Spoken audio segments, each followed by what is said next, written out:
dari Taman Hutan Jati Seruni 59 SMP 7 Pekalongan.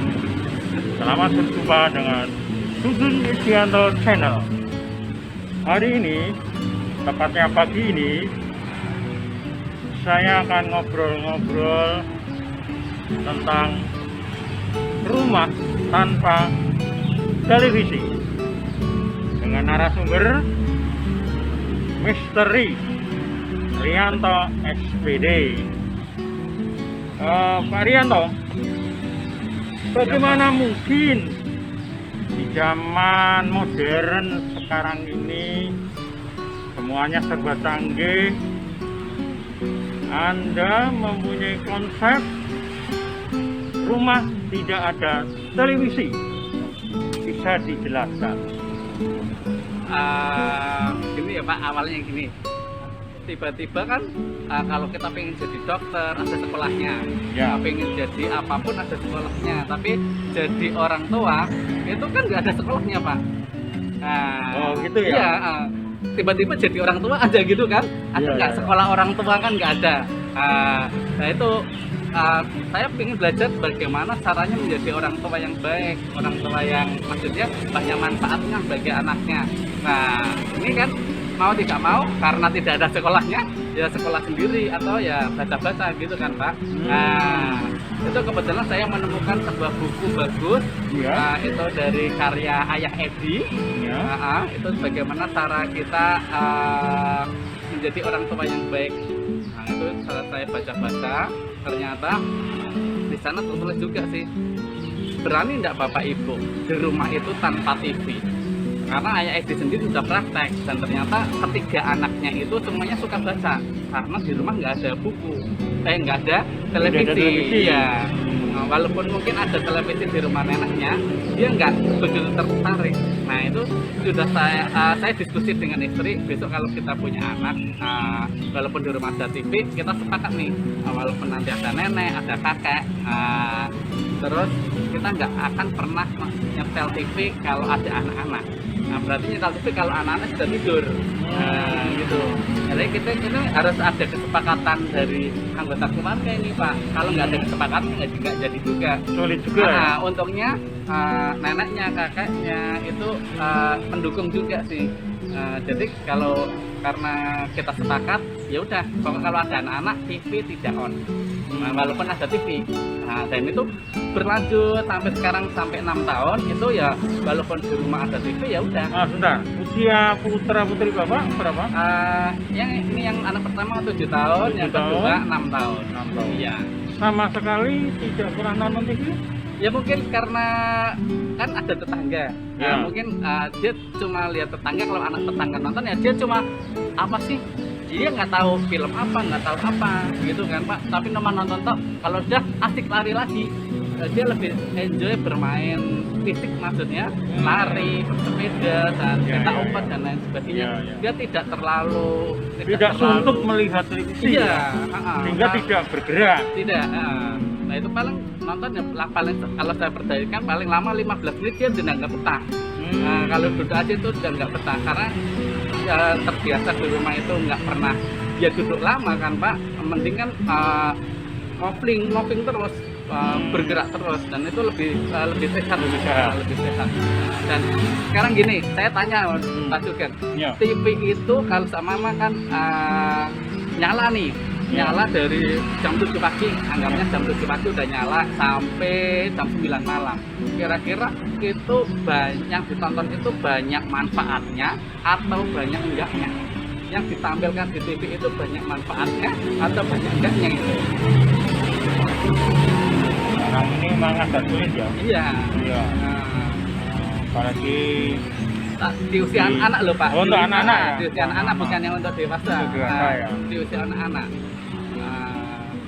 Kan sekarang kalau gini Pak, film Ya. kebanyakan main kekerasan. ya. Nah, itu kan banyak kekerasan. Terus atau enggak bulian. Nah, terus kalau enggak ya apa ya? Yang tidak ada film yang benar-benar mendidik supaya dia berkarakter, berakhlak yang baik kan nggak ada. Malah sedikit mungkin Semuanya ada serba instan ya. Iya, serba instan. Memamerkan kecantikan, kemewahan, begitu ya. Iya. Terus kelihatannya semuanya serba mudah. Iya. Nah ini yang Bapak dapatkan dari membaca bukunya Pak Edi, kemudian Bapak terapkan di keseharian, itu apa yang kemudian Bapak bisa, oh iya, memang bagus, itu membandingkan dengan anak-anak lainnya gimana? Ini juga pengalaman pribadi Pak. Sejak kecil di Ya. rumah saya, bapak saya itu melarang membeli TV. Jadi bapak saya tidak pernah membelikan TV. Di samping keadaan ekonomi, juga ternyata bapak itu nggak suka nonton TV. Jadi di rumah sampai saya kerja itu baru beli TV karena ibu merengekkan sendiri. Saya belum punya cucu, belum punya apa, masa cuma diam tak di rumah. Nah itu diskusi dengan bapak, ya udah karena ibu yang minta ya dibelikan. Tapi setelah saya kerja loh Pak, jadi dari saya kecil sampai saya kerja itu tidak ada TV di rumah. Itu berarti kan saya terapkan, sekarang saya terapkan ke anak saya. Ternyata setelah saya apa ya pikir-pikir juga bapak saya dulu juga ada baiknya juga sih. Jadi saya nggak terbiasa nonton TV juga. Mungkin kan karena nggak ada, terus nggak terbiasa. Jadi mau tidak mau kan adanya buku. Adanya buku ya berarti mau tidak mau kan baca Pak atau main.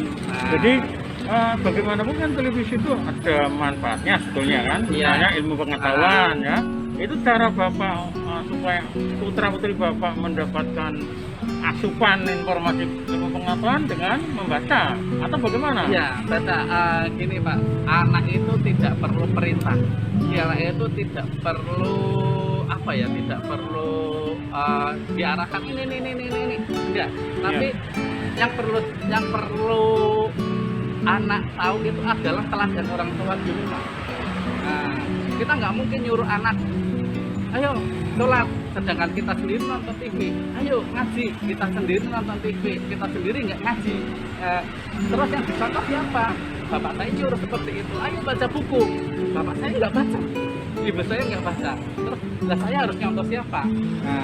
Yang pertama dilihat anak itu kan contoh. Pertama gini, ada nih, yuk kita nggak usah itu. Loh, papa mau kemana? Sholat. Yuk ikut yuk. Jadi kita nggak nyuruh, ayo sholat. Enggak, tapi papa seperti kan yang dilakukan orang tua itu tanya.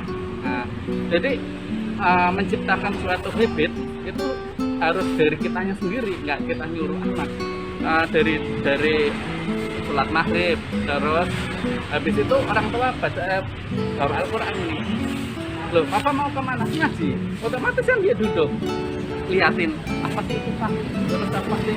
Terus kan karena penasaran itu habis, karena tiap habis maghrib untuk baca Al-Quran, anak-anak kan ikut-ikutan. Jadi kita nggak perlu ayo belajar gini-gini. Habis itu udah makan, orang tua baca buku nih, terserah buku apapun. Sekarang kan jarang sekali orang tua yang mau baca buku. Jadi kita pun kesepakatan dengan istri, kalau ada anak-anak kita nggak pegang HP Pak. Itu di samping nggak nonton TV, juga nggak pegang HP.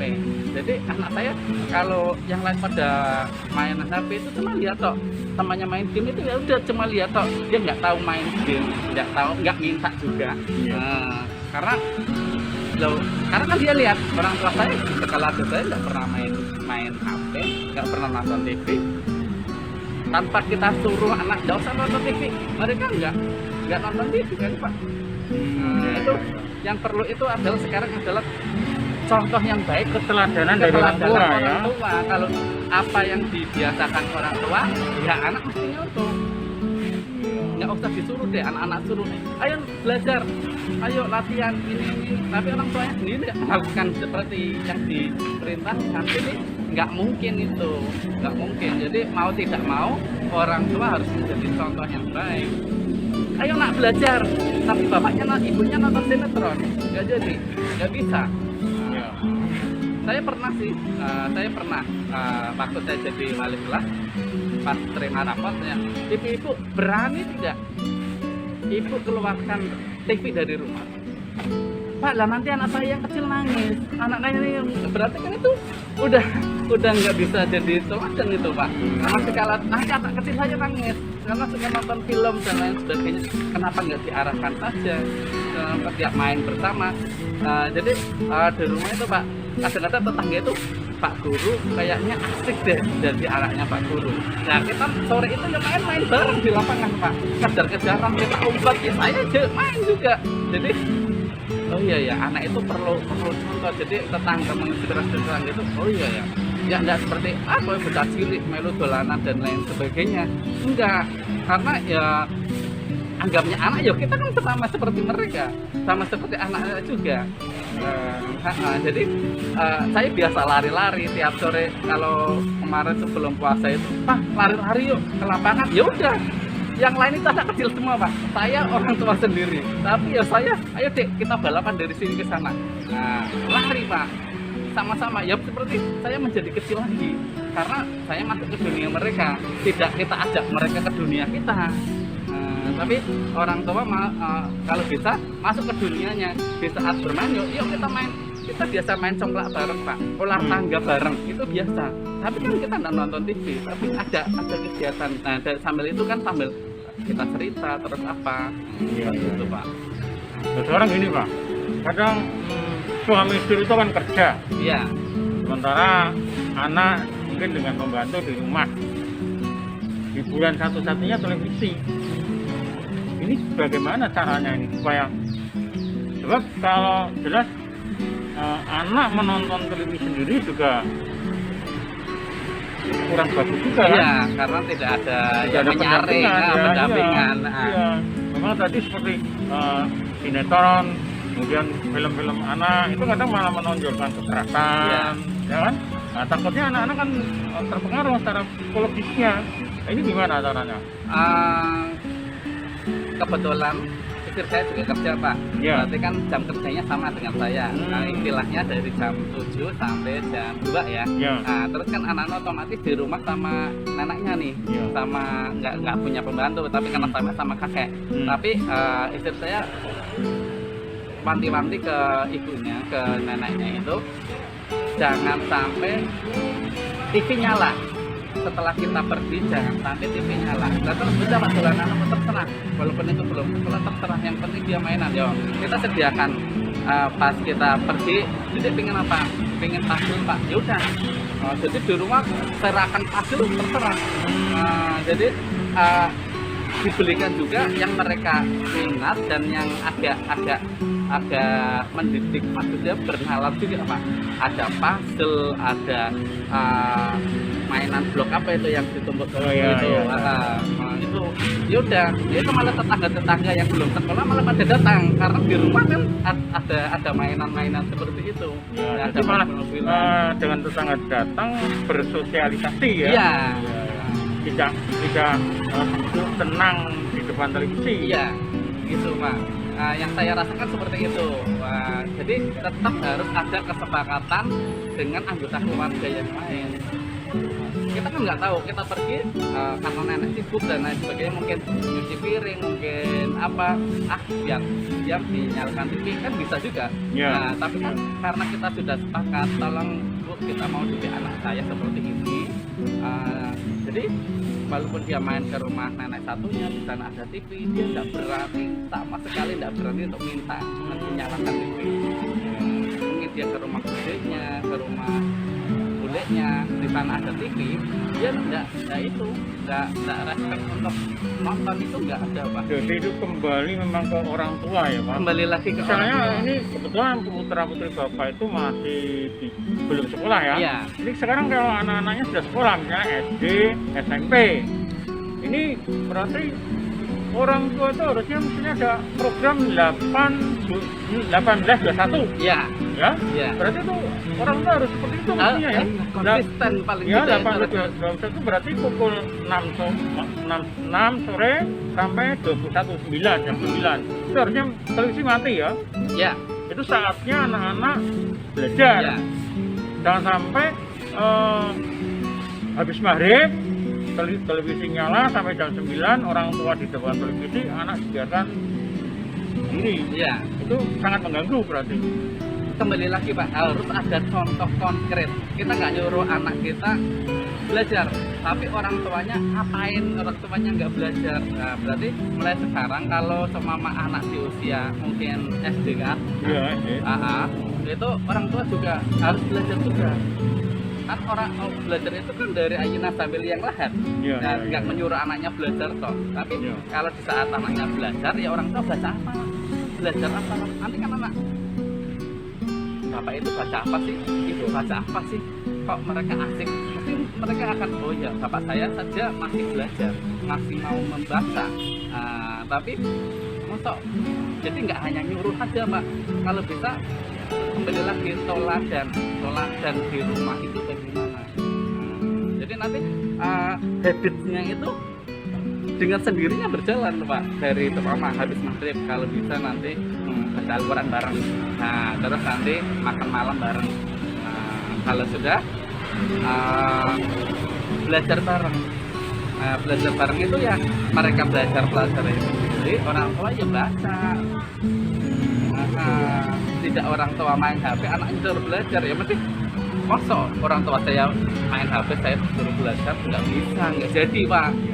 Nggak jadi, kembali lagi harus teladan orang tua ini.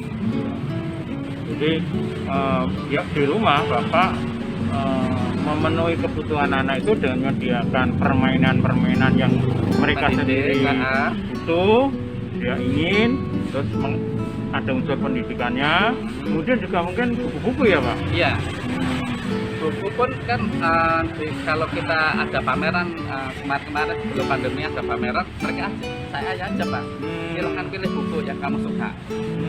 Karena dia main sukanya gambar-gambar, teman-teman saya sukanya pilihnya buku yang gambar-gambar, coret-coret, terserah. Yang penting saya sediakan krayon, sediakan warna, pensil warna. Dia mau coret-coret bukunya ya silakan. Yang penting aktivitas selain nonton TV. Karena bapaknya ibunya nggak pernah nonton TV dan TV tidak pernah nyala di rumah, walaupun TV itu ada.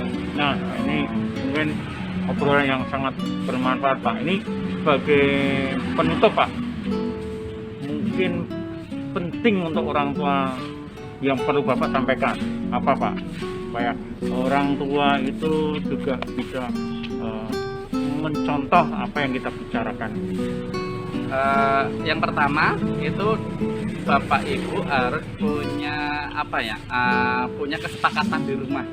Silakan buat kesepakatan dengan anaknya, dengan sama orang tuanya, mungkin ada nenek kakeknya. Maka satu penghuni rumah harus sepakat apa yang akan dilakukan. Kedua, orang tua itu adalah contoh. Kita tidak bisa nyuruh anak seperti ini, tapi orang tua tidak mencontohkan dan tidak menjadi suatu kebiasaan. Itu nggak jadi, nggak mungkin hari ini nyuruh, besok langsung berubah, nggak bisa. Tapi ayo bareng-bareng, yang dilakukan anak ya bareng-bareng. Kita tidak mengajak mereka ke dunia bocah kok wis gede kok kayak gini masih seperti anak-anak dan lain, nggak bisa. Tapi kitanya yang masuk ke dunia anak. Jadi ya main bareng kalau itu masih kecil, terus ya jadi nanti waktunya itu secara otomatis anak akan selalu dekat dengan orang tua karena selalu menganggap teman dari kecil. Tidak menjadi orang tua yang harus ditakuti dan lain sebagainya, tidak. Tapi mereka nanti kan semakin gede, saya mau curhat ke siapa nih? Ya. Kalau tidak dengan orang tua, Idolanya ya orang tuanya. Idolanya itu orang tuanya. Nah, jadilah orang tua yang menjadi idola bagi anak-anaknya. Yang utama adalah menjadi teladan, dan anak-anak mau contoh siapa kalau dengan tidak orang tua, karena setiap hari, tiap waktu, tiap detik kan ketemunya orang tua. Nah, jadi ayo bapak ibu yang mau belajar, saya belum menjadi orang tua yang baik, belum, tapi kita sama-sama belajar. Sekali lagi, tidak ada sekolah orang tua. Tidak ada sekolah untuk menjadi orang tua. Yang ada kan, oh dulu orang tua saya belajarnya gini-gini, ngajari saya seperti ini. Menurut kita yang baik kita ambil, tapi yang enggak kita kan belum tentu, zamannya sudah berubah. Nah, zaman sekarang cepat sekali berubah kan Pak. Jadi mau tidak mau, ayo kita kolaborasi Bapak Ibu. Kita bisa diskusi kok, kita bisa membuat grup-grup parenting. Bapak Ibu nanti bisa catat nomor WA saya, kita sama-sama belajar. Bukan saya serba tahu, tapi jadi orang tua kan sama-sama belajar. Yang dihadapi kan juga berbeda otomatis kan. Jadi silakan bisa menghubungi Pak Sugeng atau ke nomor saya 0856 47 588 577. Kita diskusi Bapak Ibu, kita diskusi, kita bagaimana caranya menjadi orang tua yang baik. Kita harus banyak membaca buku parenting. Silahkan Bapak Ibu bisa cari yang, kalau saya sukanya si Ayah Edi, dan itu masih banyak lagi buku parenting yang lain. Bapak Ibu bisa cari Facebooknya Ayah Edi atau hunting buku-bukunya Ayah Edi, itu banyak sekali Bapak Ibu, dari anak umur sekian, anak supaya mengetahui dia berkembang otak kanan atau otak kiri. Jadi malah Ayah Edi, sayangnya sekolahnya Ayah Edi itu adanya di Bali. Jadi itu sekolahnya itu mengarahkan anaknya itu berkembang kemana, yang berkembang itu otak kanan atau otak kiri. Jadi nggak, kalau istilah Ayah Edi, kita nggak mungkin mengasah pisau yang tumpul untuk supaya jadi tajam. Tapi kita kan harus asah tajamnya, bukan yang tumpul supaya jadi dua-duanya tajam, tapi kita asah yang tajamnya aja. Jadi semakin tajam semakin bermanfaat. Kalau kita asah pisau yang tumpul, dia belum tentu dia jadi tajam. Malah yang tajamnya malah nggak terpakai karena kita fokusnya kepada yang tumpul. Anak nggak suka matematika, kita leskan matematika terus, kasihan anak. Karena mungkin dia yang berkembang otak kanan. Jadi kita asah anak kita tajamnya di mana. Lah ini tahunya dari mana? Ya kita harus sering interaksi dengan anak, yaitu berkembangnya di otak kiri atau otak kanan. Jadi saya mungkin punya dua anak ini berbeda ini. Yang satu mungkin otak kiri, yang satu juga mungkin otak kanan, Pak. Ini juga saya juga masih kemarin ada tes yang kakaknya sudah tes, itu emang kecenderungan otak kanan dia. Jadi bahasa dia lebih cepat. Tapi kalau adiknya kemungkinan dia otak kiri. Tapi belum tes ini karena dia di TK-nya belum tes. Jadi nanti saya nunggu tes yang adiknya ini. Jadi ya saya kakaknya otak kanan, ya saya bagaimana caranya supaya dia tetap di koridor otak kanan, tidak saya kirikan. Kalau adiknya nanti di kiri, ya dia tetap di koridor otak kiri, tidak saya kanankan. Kalau nanti berkembangnya dua-duanya berkembang otak kiri dan otak kanan seimbang, malah itu lebih bagus karena kan otak tetap berkembang. Jadi Bapak Ibu, sekali lagi kita kolaborasi, yuk boleh nanti tanya-tanya di channelnya Pak Sugeng, tanya nomor HP dan lain sebagainya. Sekali lagi kita kolaborasi bagaimana caranya menjadi orang tua yang baik. Otomatis dari banyak baca, dari banyak kita tukar pikiran, itu kita pasti akan mendapatkan hal-hal positif lebih banyak gitu Pak. Terima kasih Pak, mudah-mudahan obrolan pagi ini bermanfaat untuk kita. Amin. Untuk masyarakat.